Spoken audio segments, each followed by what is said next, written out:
We're joined now by Andrew, who's the producer on Battlefield 1. Hey, guys. Big DLC, big expansion coming soon. Yeah. So excited, especially because Russian ladies. Yes, of course, naturally. Naturally. So in the name of the Tsar, tell us a little bit about this. Yeah, so Can you say that?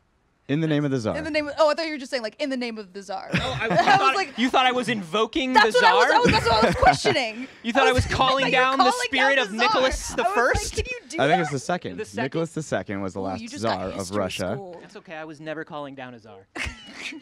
So that is the name of the pack. Yes. In the name of the Tsar.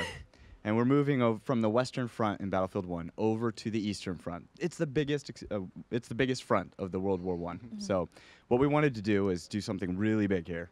We wanted to pay tribute to the fact that this is just so monumental. So for us, we are updating the most extensive expansion pack we've ever done. We're doing 6 maps. We're doing a whole slew of new weapons, new vehicles, of course the Russian army. Yes. And with that you get the Women's Battalion of Death. You get the Ilya Muromets bomber. It's the biggest bomber in Battlefield 1. You get the Hussar cavalry unit that has a lance, and they charge the front lines and impale their enemies and drag them off the front lines. It's amazing. I'm getting hyped just hearing about all of this. It sounds incredible. So you're talking about new maps, new guns, new multiplayer. Is there a new campaign mode? Is this just multiplayer? So we're talking. You're asking about war stories, the Yeah. single player. Yeah. No, there's no single player in this. It's going to be all multiplayer. But we are telling stories in the multiplayer, right? Okay. So how we do it is with the world, with with what we're creating. We also have these codices that you can unlock that give you a lot more information about history and about what's going on. So you'll learn about the Hussar, you'll learn about the Women's Battalion of Death, and you can play as these characters in the multiplayer battles. So one of the biggest questions we're getting is, obviously with the Women's Battalion of Death, you are introducing female soldiers into the game. Is that just on the Russian side, or are we seeing that everywhere? No, it is just going to be on the Russian side. Whatever DICE does, we always try to be authentic. So when we started diving pretty deep in Russia's involvement in World War I, we did come across the Women's Battalion of Death, and this was phenomenal. These women were both capable and courageous. They would charge the front lines, they would take ground, even when the rest of the army wouldn't go and back them up.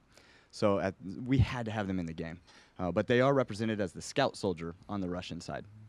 Nice. So how did this come about? Was there, did someone bring to the front like, hey, we'd like to add more historical accuracy into the game, and someone just happened to know about the Russian Battalion of Death, or? So at DICE, we always are trying, that's one of the pillars is authenticity, right? Being authentic to the world we're creating, whatever that world may be.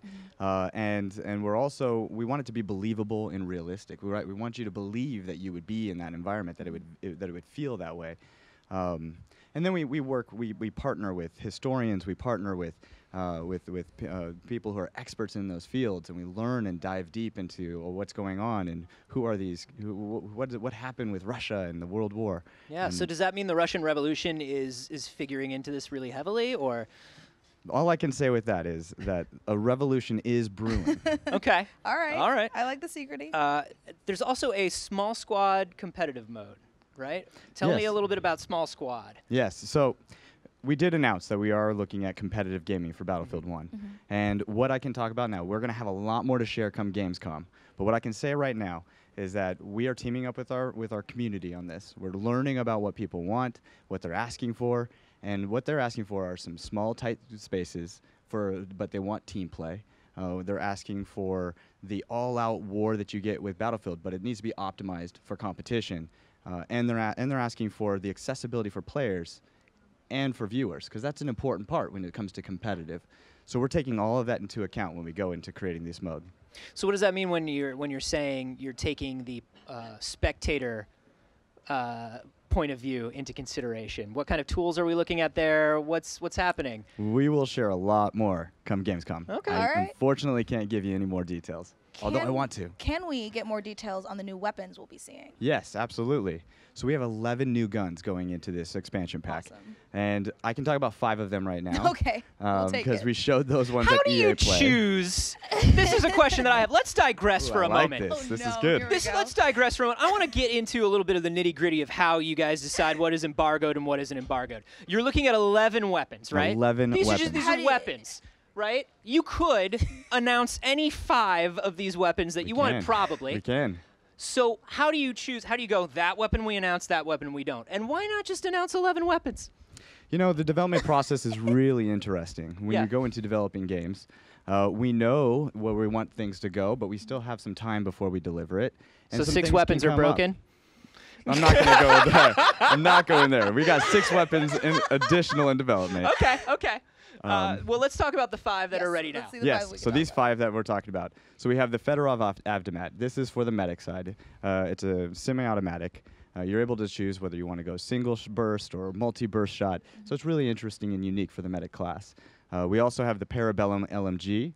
This is for the support class. It's got a really great burst, really great spread on the bullets, and it's got a very unique reload. It comes with a ribbon of bullets, so you have to like reload take the tape off, and you have to restring it back on. It's really great. Oh, I like Something that. we haven't seen before. Yeah. We also are bringing in the Mosin Nagant M91. This is a bolt-action rifle, and that is what our scout soldier will be carrying, the Awesome. female soldier. And we also have the Model 19, or the Model 1800, I believe. It's a double-barrel shotgun.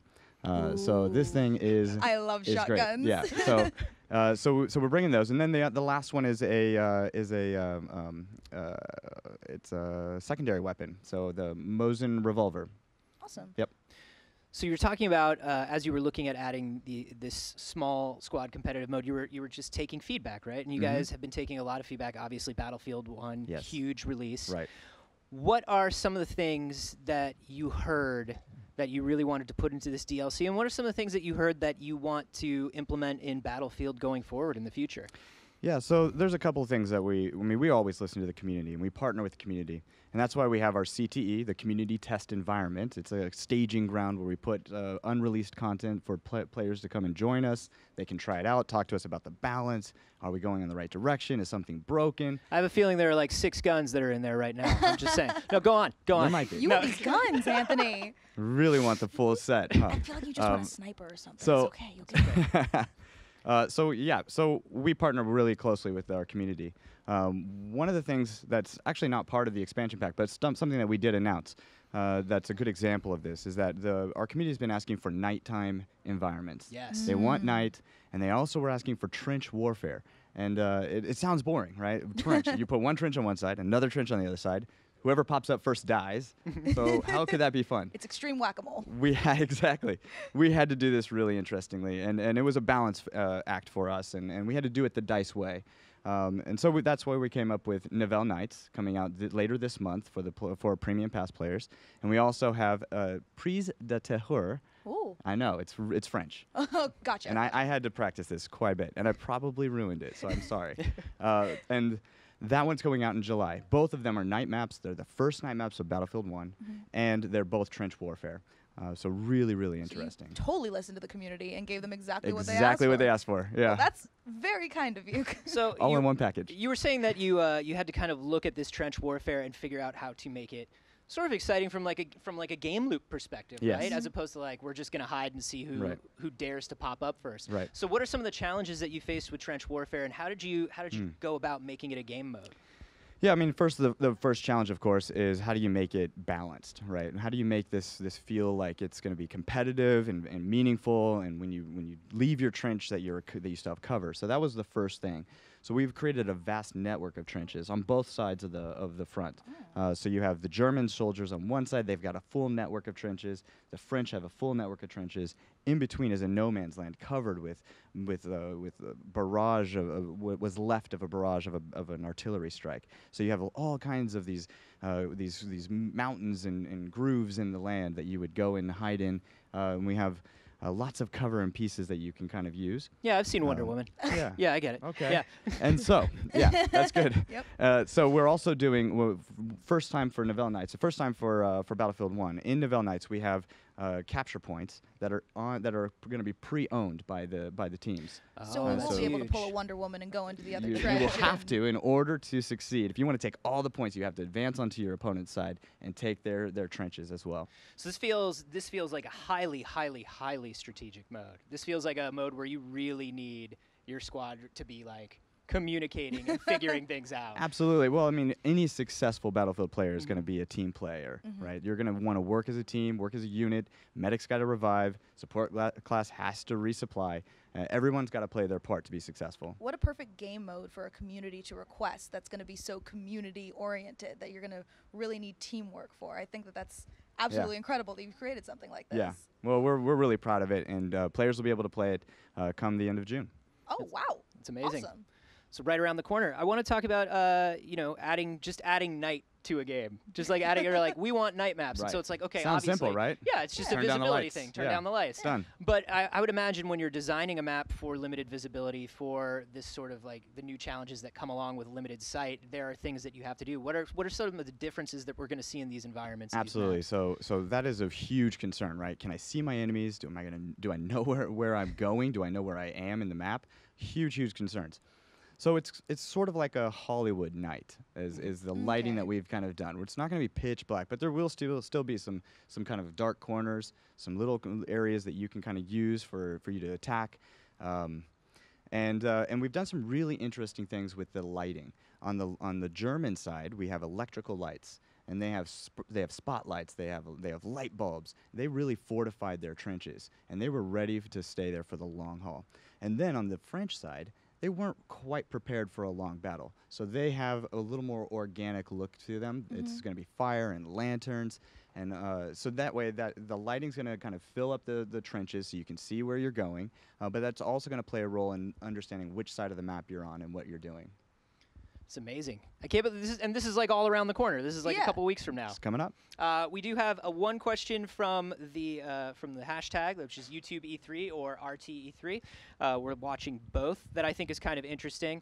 Were there any thoughts, or are there any thoughts about DLC about the royal family? Any Revenge of Anastasia Romanov thoughts going through the Battlefield 1 head? I would love to see that. Oh my goodness. We are passionate about the Russians and their involvement in World War I. We're passionate about... Did you see the gear just switch in his head to like, what was I supposed to say about this? We're passionate about everything about Russia.